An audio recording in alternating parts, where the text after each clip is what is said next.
सभी को जय जोहार। बांसवाड़ा सांसद श्री राजकुमार जी का पहली बार स्वतंत्रता दिवस का कार्यक्रम सागवाड़ा विधानसभा में मनाया गया। राजकुमार जी ने कहा कि अब मैं हर साल अलग अलग विधानसभा में मनाऊंगा। राजकुमार जी का पूरा भाषण सुने इस वीडियो में। क्या कहा उपस्थित हैं हम सभी को स्वतंत्रता दिवस की खूब खूब शुभकामनाएं देना चाहूंगा आप सबको दिल से। इस कार्यक्रम में हमारे मंच पे विराजमान यहाँ के स्थानीय विधायक जी, शंकरलाल जी, एसडीएम साहब, यहाँ के नगर अध्यक्ष, साथ ही प्रधान जी और पुलिस प्रशासन से हमारे डिप्टी साहब। 78वां स्वतंत्रता दिवस मनाया जा रहा है हमारे लिए, हमारे देश के लिए और इन बच्चों के लिए एक गौरव का दिन है। ये दिन हम सबके अंदर एक जोश जुनून भरता है और सागवाड़ा के अंदर ये जो कार्यक्रम आयोजित किया गया, पूरी आयोजन कमेटी को और साथ ही एसडीएम साहब को, सीपीओ साहब को धन्यवाद देना चाहूंगा कि आपने शानदार पहल करके ये नयापन लाए, उसके लिए मैं आपको तहे दिल से धन्यवाद देना चाहूंगा। साथियों, कार्यक्रम आज पूरे देश के अंदर हो रहे हैं और सांसद बनने के बाद शायद बड़ा कार्यक्रम सागवाड़ा में पहली बार मेरा आज हुआ है। मैं आज उपस्थित हुआ। कई कार्यक्रम के निमंत्रण आए थे। मुझे 5 साल मिले हैं इस लोकतांत्रिक व्यवस्था के तहत। मैंने विचार किया मैं हर एक साल एक विधानसभा में जाऊंगा और पहले साल ही मैंने सागवाड़ा को चॉइस किया कि इस बार सागवाड़ा में जाएंगे और मैं इन 5 सालों के अंदर स्वतंत्रता दिवस, गणतंत्र दिवस इन 5 विधानसभा में घूम कर निकालूंगा और कोशिश करूंगा अंतिम एकाधा अवसर यहां दोबारा दूंगा। साथियों, आज ये स्वतंत्रता दिवस, ये स्वतंत्रता जो हमें मिली, अगर इस देश के अंदर लड़ने वाले नहीं होते, बलिदान देने वाले नहीं होते, अंग्रेजी हुकूमत से लड़ने के लिए साहस वाले लोग नहीं होते, तो शायद यह दिन आज हम नहीं देख पाते। स्वतंत्रता की लड़ाई की अगर बात करें, एक लंबा दौर चला। हम अखंड भारत की बात करते हैं। आज हमारा भारत देश अनेक आक्रमणकारियों से गुजरा है। अंग्रेजों से पहले मुगल आए, इस देश के अंदर कई आक्रमणकारी आए। मुगलों का राज रहा, राजा रजवाड़ों का राज रहा, अंग्रेजों का राज रहा और एक दिन लोकतंत्र स्थापित हुआ और हमारा देश 15 अगस्त 1947 को आजाद हुआ।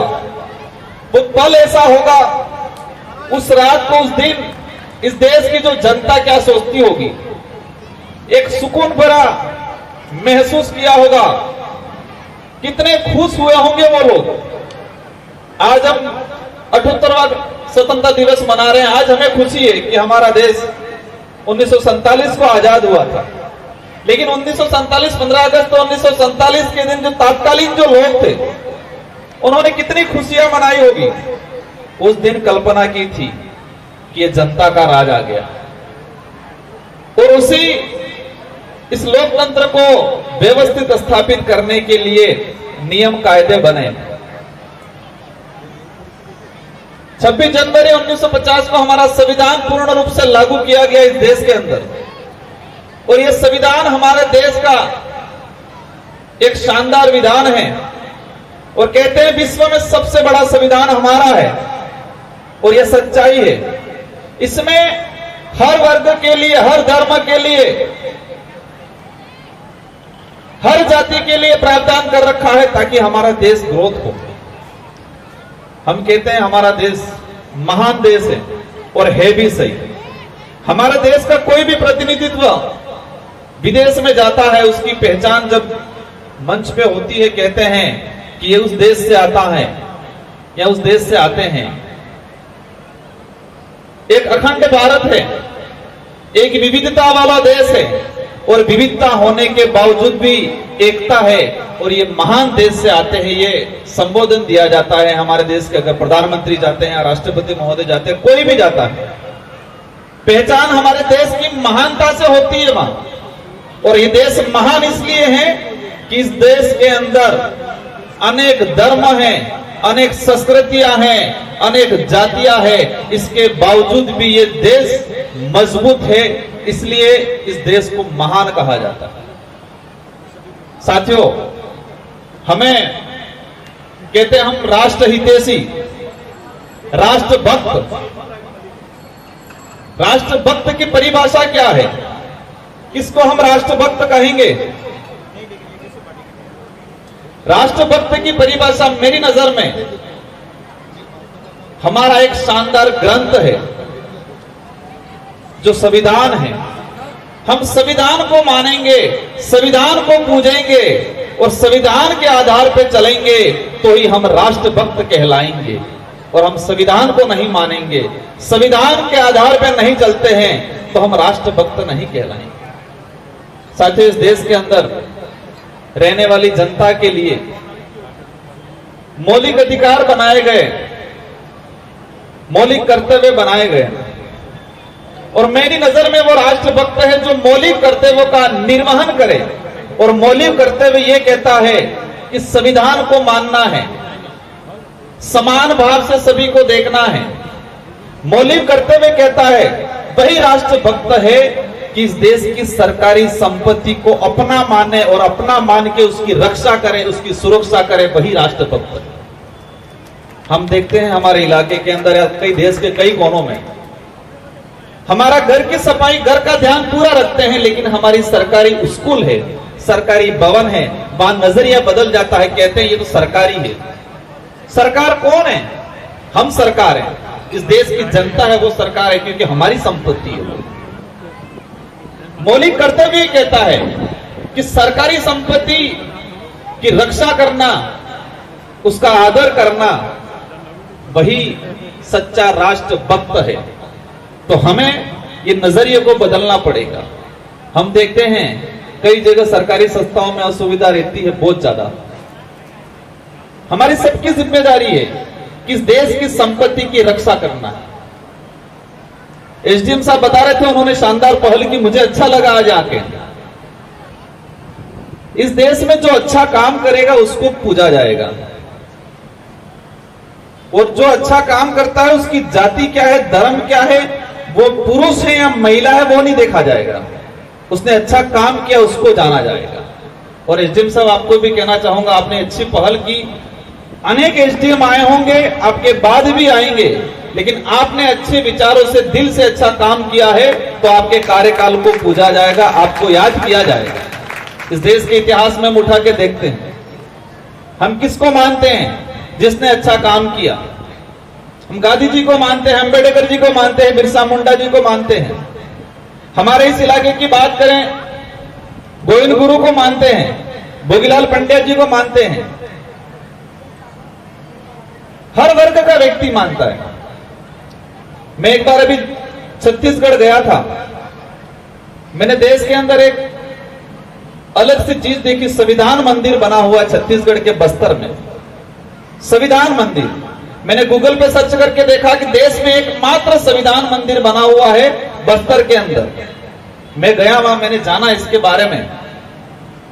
1992 के अंदर एक प्रोजेक्ट आया, वहां पर कलेक्टर थे देव वर्मा, ब्रह्मदेव शर्मा करके, और वहां पर जो लोग थे उनकी जमीन खाते नहीं थी। वो प्रोजेक्ट था स्टील का, और उन्होंने उन लोगों की पीड़ा को समझा। उनको पता था ये लोग विस्थापित होंगे क्योंकि जमीन में रिकॉर्डली नहीं है, लेकिन ये लोग आजादी से पहले रह रहे हैं। वो कलेक्टर थे और कलेक्टर पद से त्याग दिया और समाज सेवी बने, वो कारवा उठाया और आज उनको वहां पूजा जाता है। वो जाति नहीं देखी गई, उनके कर्म देखे गए। देश के एकमात्र संविधान मंदिर बना गया। पूरे आसपास के जो एरिया है, जितने जो गांव हैं, वो संविधान, कोई भी बड़ा कांड होता है तो संविधान मंदिर जाते हैं और संविधान की कसम खाते हैं, सच झूठ का फैसला वहां करते हैं। ऐसे ऐसे कई हिस्से हैं हमारे क्षेत्र में। मामा बालेश्वर को सब जानते, बांसवाड़ा के लोग, हम भी जानते, पूजते। आज बांसवाड़ा में हमारे यहाँ के लोग दूसरे देवताओं के मंदिर नहीं, इतना मामा बालेश्वर के हैं। मामा बालेश्वर यहाँ के नहीं थे, यूपी के थे, वो भी ब्राह्मण कम्युनिटी से आते थे, लेकिन उन्होंने आदिवासी समाज के लिए काम किया। वो जितना ब्राह्मण कम्युनिटी नहीं मानता, उतना आदिवासी समाज उनको मानता है और आज पूजता है। मेरा कहने का अर्थ यह है कि हम कर्म अच्छा करेंगे तो लोग याद करेंगे, और कर्म जाति या धर्म देख के नहीं, इंसानियत सबसे बड़ा धर्म है, और उस आधार पे हम कर्म करेंगे तो इस देश का विकास होगा। ये देश तब बढ़ेगा, इस देश में रहने वाला प्रत्येक वर्ग आगे बढ़ेगा, इस देश में रहने वाला प्रत्येक धर्म के लोग आगे बढ़ेंगे।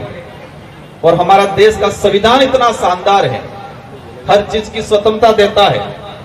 कई बार मैं कुछ बात को लेके मैं यहां पर नहीं कहना चाहूंगा, लेकिन हमें हर चीज को समझना है।